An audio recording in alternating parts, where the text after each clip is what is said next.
autant que possible, sans remise, être en bon terme avec toutes les personnes. Exprime ta vérité calmement et clairement, et écoute les autres. Même l'esprit et l'ignorant, ils ont aussi leur histoire.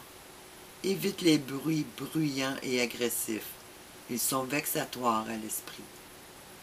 Si vous vous comparez à d'autres, vous pouvez devenir vain et amer. Pour toujours, il y aura plus grand et plus petit que vous. Profitez de vos réalisations ainsi que de vos plans. Soyez toujours intéressé à votre carrière, si modeste. C'est une véritable possession dans les prospérités changeantes du temps. Soyez prudent dans vos affaires, car le monde est plein de fourberies. Mais ne soyez pas aveugles pour la vertu qui existe. Plusieurs individus recherchent de grands idéaux, et partout la vie est remplie d'héroïsme. Être soi-même, surtout ne pas l'amitié. Ne soyez pas cynique en amour. Dans la face de toute stérilité et de désenchantement, il est aussi éternel que l'herbe. Prenez avec bonté le conseil des années, en renonçant avec grâce à votre jeunesse. Fortifiez une puissance d'esprit pour vous protéger dans le malheur soudain. Mais ne vous affligez pas avec vos chimères. Vos nombreuses peurs naissent de la fatigue et de la solitude. Au-delà d'une discipline saine,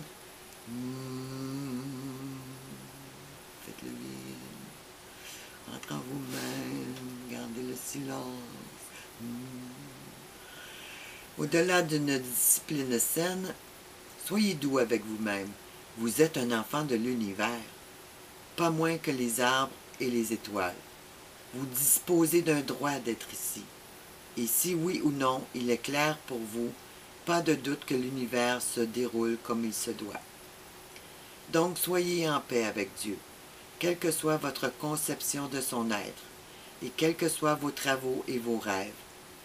Dans la confusion bruyante de la vie, gardez la paix avec votre âme. Avec toutes ces perfidies, corvées et des rêves brisés, il y a toujours un beau monde. Soyez de bonne humeur, tâchez d'être heureux. Avec toutes ces perfidies, corvées et ces rêves brisés, le monde est pourtant beau. Est-ce que ça a l'air d'un message selon le cœur de Dieu? Hein? Entre vous et moi. Ben c'est ça, le temple de Salomon. C'est ça. C'est ça l'Église universelle. Et c'est ce qui se passera au temple de Salomon.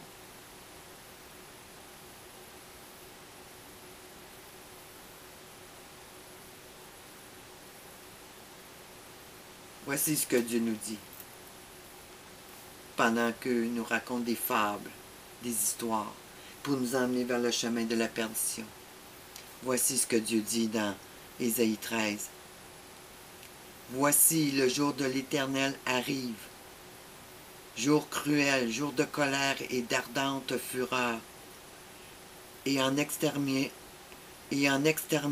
les pécheurs. Ben, c'est des pécheurs qui pêchent gravement, puis qui entraînent les autres à pécher gravement aussi. Car les étoiles des cieux et leurs astres ne feront plus briller leur lumière. Le soleil s'obscurira dès son lever, et la lune ne fera plus luire sa clarté. Je punirai le monde pour sa malice, et les méchants pour leur iniquité. Je ferai cesser l'orgueil des hautains, et j'abattrai l'arrogance des tyrans. Je rendrai les hommes plus rares que leurs faim. Je les rendrai plus rares que l'or d'Ophir. C'est pourquoi j'ébranlerai les cieux, et la terre sera secouée sur sa base, par la colère de l'Éternel des armées, au jour de son ardente fureur. Dieu vous appelle à la repentance. Dieu amène son jugement sur cette planète. Puis c'est ce qu'on vous vend comme salade, au lieu de vous ramener vers l'Éternel, de vous ramener au pied de la croix. Alors c'est important quand on voit un événement aussi important que celui-là, le temple de Salomon bâti au Brésil, ben, quand je vous dis que c'est important de faire une recherche, ben c'est ça. C'est là qu'on voit si c'est vraiment de Dieu ou non. Puis comme ça, ben, ça nous garde de tomber dans l'hérésie, dans les fausses doctrines, puis dans les griffes de Satan. Alors, je pourrais continuer, j'ai encore plusieurs autres documents. Je les mettrai sur le site parce que la cassette, la série est déjà longue. Alors, nous avons pu voir qu'il y a eu une inauguration officielle pour les grands leaders de ce monde, pour les pasteurs et tout ça. Mais le 28 juillet, il y a eu un événement important qui se situe entre l'inauguration officielle, la fête que je vais vous parler, et le 31 juillet, qui est l'inauguration, mais pour les Goyennes, pour les nations.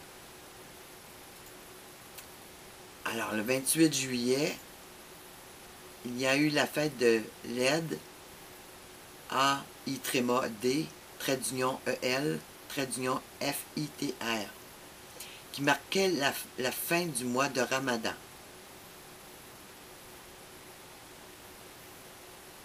Puis ça, c'est important dans le contexte géopolitique, avec ce grand calife qui prend place, que cette fête-là se trouve juste entre les deux.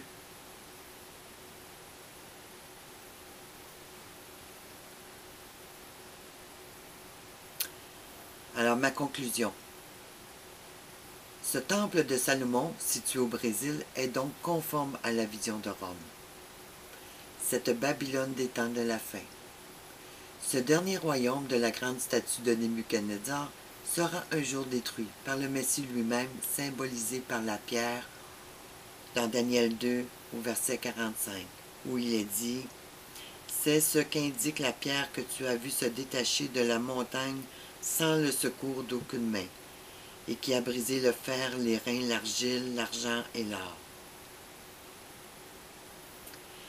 Le grand Dieu a fait connaître au roi ce qui doit arriver après cela. » C'est Daniel qui parle, qui a reçu la vision.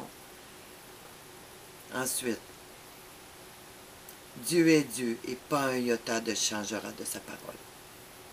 Les hommes ont bien essayé, puis ils continuent dans ces temps de la fin à changer plusieurs choses dans sa parole, mais Dieu, lui, ne changera jamais. Dieu a décrété, Dieu le fera. Au verset 44, dans les temps de ces rois, le Dieu des cieux suscitera un royaume qui ne sera jamais détruit et qui ne passera point sous la domination d'un autre peuple. Il brisera et détruira tous ces royaumes-là, et lui-même subsistera éternellement. Puis si nous allons dans Daniel 7, 14, il est dit...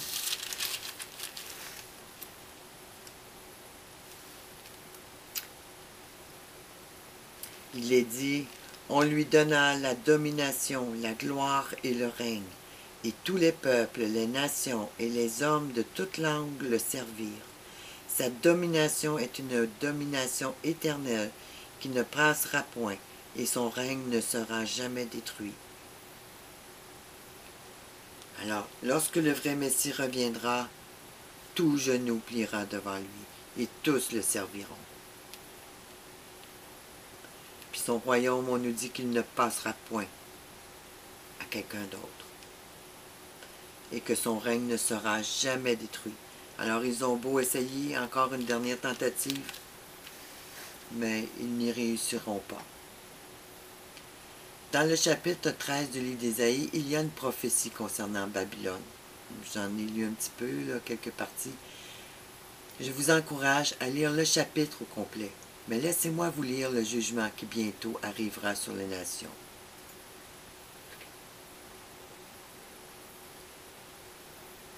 Alors, si je vais au verset 11 du chapitre 13, Dieu dit, « Je punirai le monde pour sa malice et les méchants pour leur iniquité. » Alors, voyez, je vous l'ai lu tantôt. Ben, c'est ça, le jugement qui vient sur les nations. Dieu, Jésus lui-même, reviendra et détruira cette Babylone et tous ceux qui se sont rattachés à elle. Alors, le temple de Salomon, sortez du milieu d'elle. Présentement, le diable rugit comme un lion, cherchant sa proie à dévorer. Votre âme, c'est tout ce qui l'intéresse. Le reste, regardez par vous-même, s'il a quelque humanité pour les nations. Son temps est venu, et tout autour de nous nous le démontre. Il détruit tout et tous. Alors, dans Deutéronome 30, versets 19 et 20, Dieu dit, j'en prends aujourd'hui à témoin contre vous le ciel et la terre. J'ai mis devant toi la vie et la mort, la bénédiction et la malédiction. Choisis la vie, afin que tu vives, toi et ta postérité, pour aimer l'Éternel ton Dieu, pour obéir à sa voix et pour t'attacher à lui, car de cela dépendent ta vie et la prolongation de tes jours. Et c'est ainsi que tu pourras demeurer dans le pays que l'Éternel a juré de donner à tes pères Abraham, Isaac et Jacob. Alors voyez-vous, c'est ça que Dieu attend de son peuple. On est bien loin du message New Age qu'on a lu tantôt. Ce temple de Salomon, comme le dit le révérend Chéniky à la page 90 de son volume Les 50 ans dans l'Église de Rome, voici ce qu'il nous dit. Plus nous avancions dans l'étude de l'Antiquité païenne, plus nous étions portés à croire que cette religion catholique qu'on nous disait née au pied du calvaire n'était qu'une pâle et maladroite imitation du paganisme. Par exemple, ce pape de Rome, qu'on nous présentait comme le successeur de Saint-Pierre, le vicaire de Jésus-Christ, ne ressemblait-il pas exactement au Pontifex Maximus de la grande république idolâtre de l'ancienne Rome? Notre pape n'avait-il pas conservé non seulement le nom, mais tous les attributs, le faste, l'orgueil et même les habits du grand prêtre des idoles? Le culte des saints n'était-il pas absolument le même culte que celui des demi-dieux des temps passés? Alors, Chéniky nous confirme que Rome, c'est une pâle imitation du christianisme, du paganisme. Alors, Charles de Chéniky, le révérend Charles de Chéniky nous confirme que cette Babylone, cette Rome à laquelle tous les prêtres, les religieuses, les gouvernants se jettent à ses pieds et viennent embrasser la main du pape, le reconnaissant comme seule autorité, bien au-dessus de Jésus-Christ.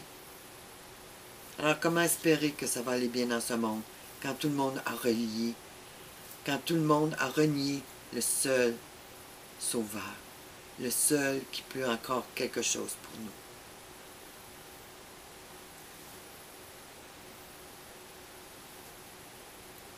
Ben, ce paganisme, c'est exactement ce que représente le temple de Salomon. Un temple à la gloire des dieux de ce monde. Un temple à la gloire des anges déchus, des démons,